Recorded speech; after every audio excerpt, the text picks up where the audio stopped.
Welcome back, dear students. So last class we stopped at the bacterial diseases. So one more bacterial disease is there. We will continue that one. The next one is diphtheria.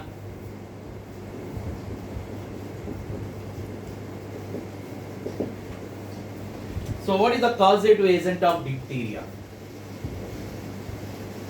The causative agent is Corynebacterium diphtheria.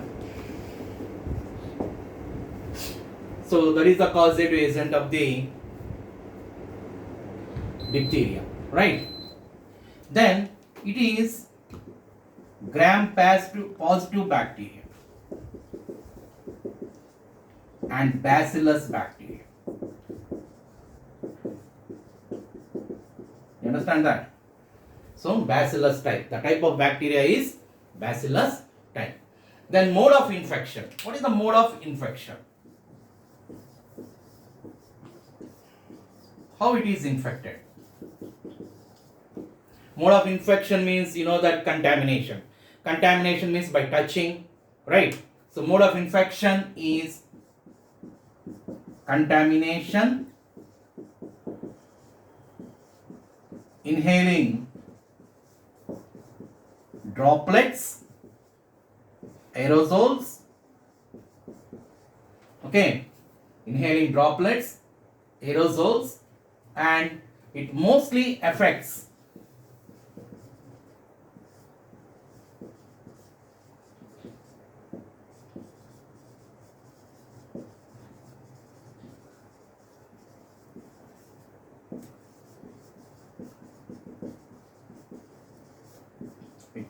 infects the mucous membrane of respiratory tract, right?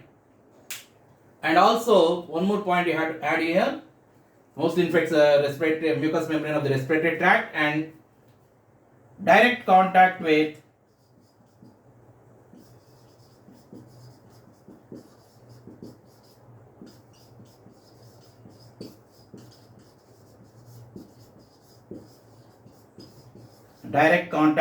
nasopharyngeal secretions. So the mode of infection is contamination, inhaling droplets, aerosols, and it mostly infects the mucous membrane of the respiratory tract. And also when the person comes in direct contact with the nasopharyngeal secretions, then the person gets diphtheria. Then what are the symptoms? Let us go for the symptoms also.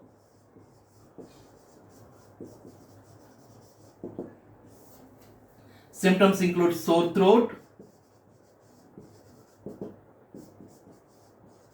hoarseness, fever,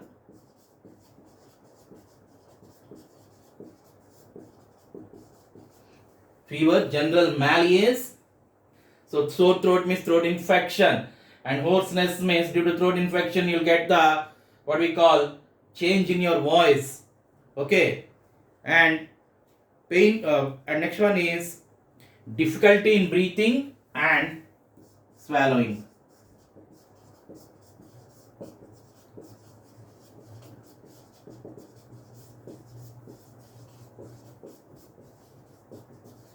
So these are the symptoms of the diphtheria. So remember that diphtheria is caused by Corynebacterium diphtheria, and mode of infection and also symptoms. So symptoms, it is very important: hoarseness, sore throat. These are very important things. So this completes about the diphtheria. Now let's go for the next one. Okay, let's continue now. Next one is viral diseases.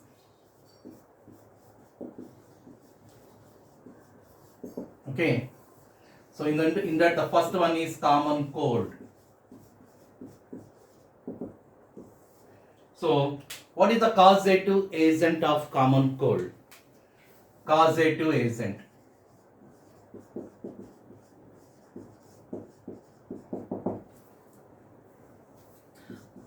Rhinovirus.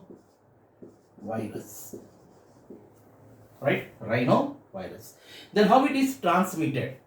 So what is the causative agent? Is rhinovirus. Then how it is transmitted? Transmission.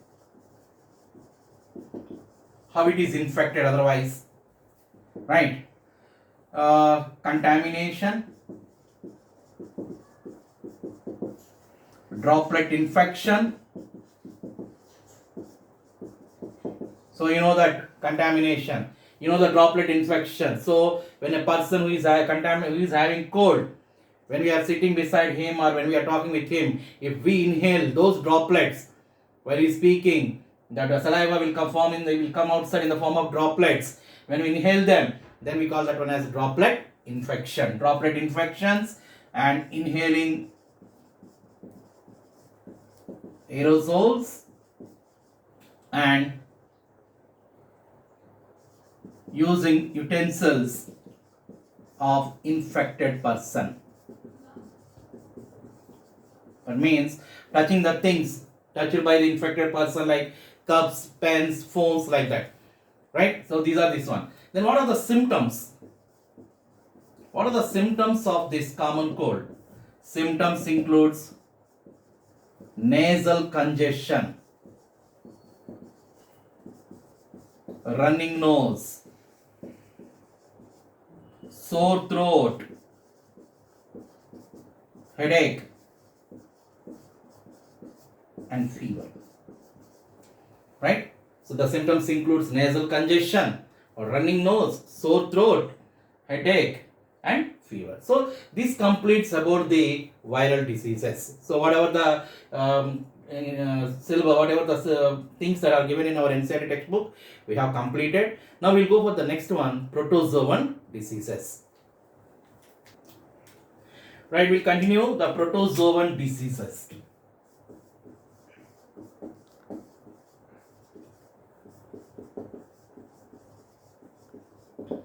Right, so we have some two protozoan diseases in our syllabus.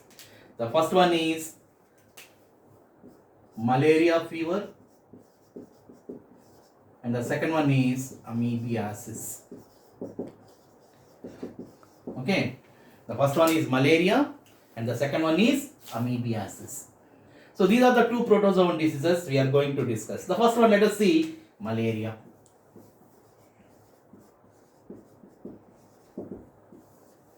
Okay, before discussing about the malarial causative agent or anything, let us see the history of malaria, right?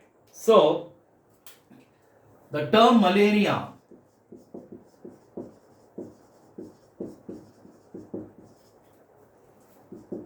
in Italian language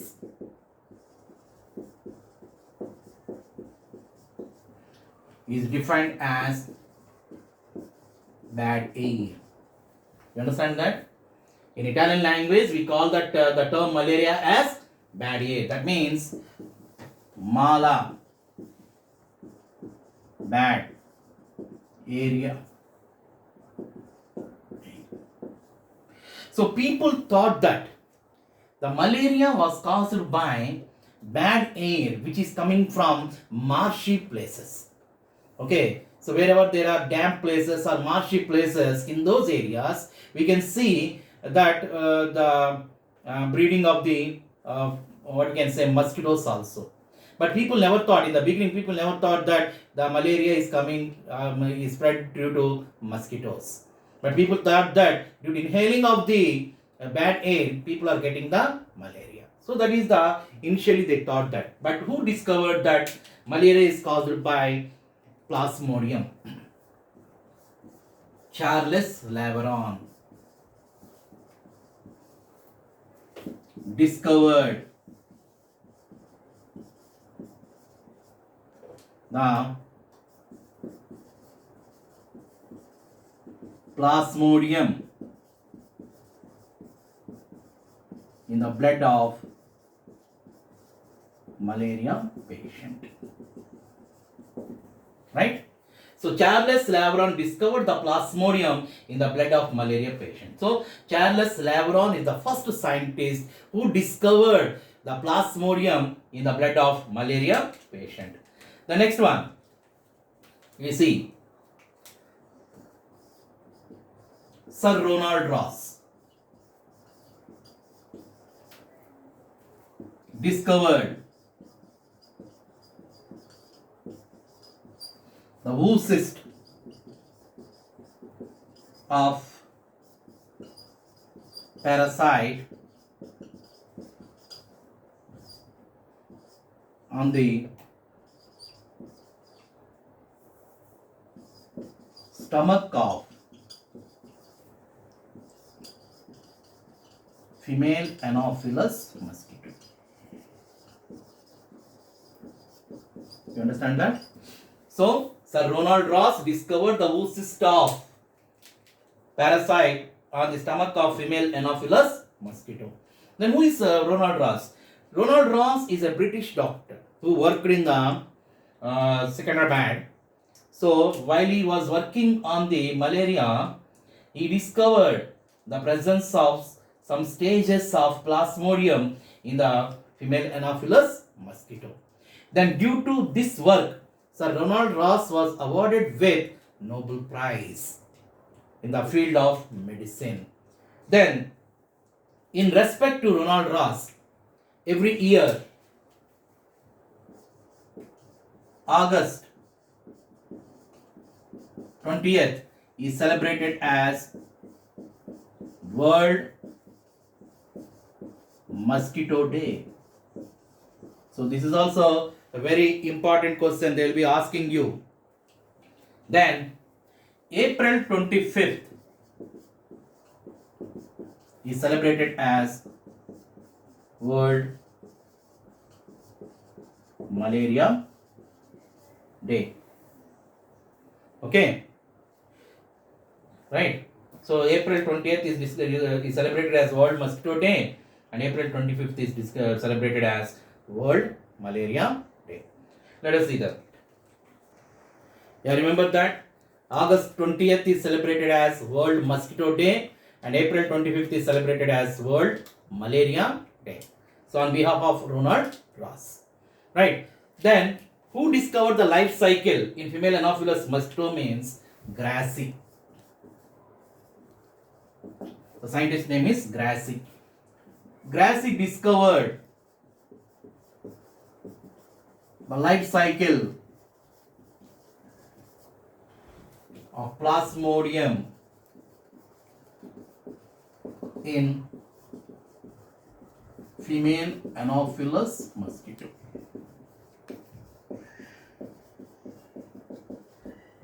Right, this is something about the history. Now let us go for the next one, causative agent. Malaria is caused by what? So malaria is caused by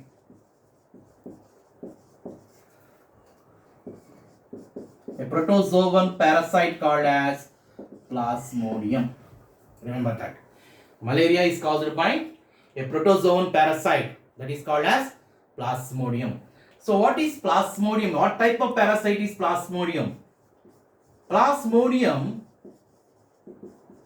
is digenetic parasite. So what is the meaning of digenetic? Digenetic means it completes its life cycle into different hosts. So what is the meaning of host? You know that host means where the parasites survive in the body of that person or that organism and feeds on the content of that organism and harms that organism. If the organism is giving shelter and getting harmed by the parasite, then we call that one as the host. So Plasmodium is digenetic. That means Plasmodium completes its life cycle into different hosts. Let us see what are those two different hosts. First one, let us see primary host. What is primary host? Female Anopheles mosquito. I will explain why we call this one as primary host. The second one is secondary host. Secondary host is man. And there is one more thing, reservoir host. So reservoir host is monkey. Okay. So Plasmodium is digenetic. It completes its life cycle into different hosts. The primary host is called as female Anopheles mosquito. The secondary host is called as man, and reservoir host is called as monkey. Let us go for the brief explanations of this primary host, secondary host and reservoir host. What is primary host? Primary host means if the parasite undergoes sexual reproduction. You understand that? If the parasite is undergoing sexual reproduction in the host, then that host is called as primary host. That means in primary host, sexual reproduction takes place. Then what about secondary host? Secondary host, in secondary host, the parasite undergoes asexual multiplication. Remember that. In secondary host, the parasite undergoes asexual multiplication. So, the host in which asexual multiplication takes place is called as secondary host.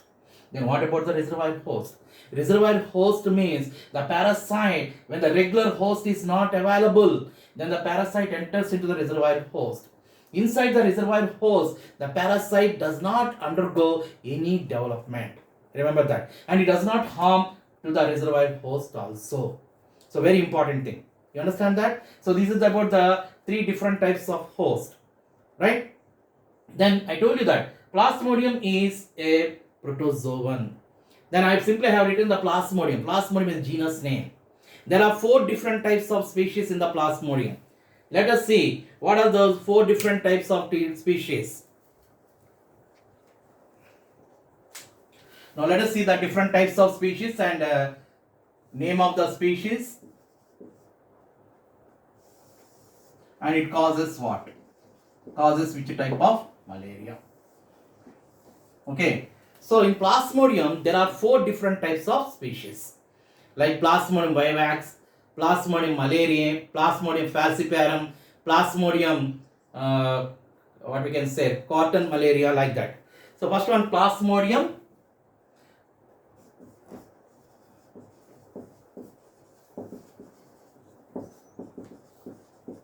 vivax, Plasmodium falciparum, Plasmodium malariae, and Plasmodium ovale. Right. So Plasmodium vivax causes which type of fever? Plasmodium vivax causes benign tertian malaria.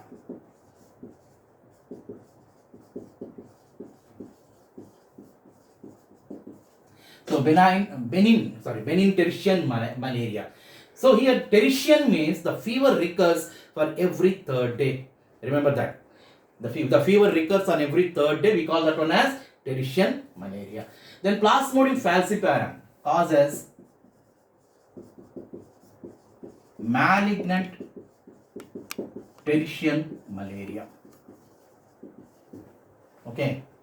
Malignant tertian malaria. So Plasmodium falciparum is the most harmful Plasmodium. The most harmful one in the 4 species is Plasmodium falciparum. Why? It is causing malignant tertian malaria. Right. Then also it destroys the RBC. It also destroys the more number of RBCs. Then Plasmodium malaria causes cotton malaria. In cotton malaria, in this malaria, the malaria fever recurs on every 4th day. In cotton malaria, the fever is recurring on every 4th day. Then Plasmodium ovale causes mild tertian malaria.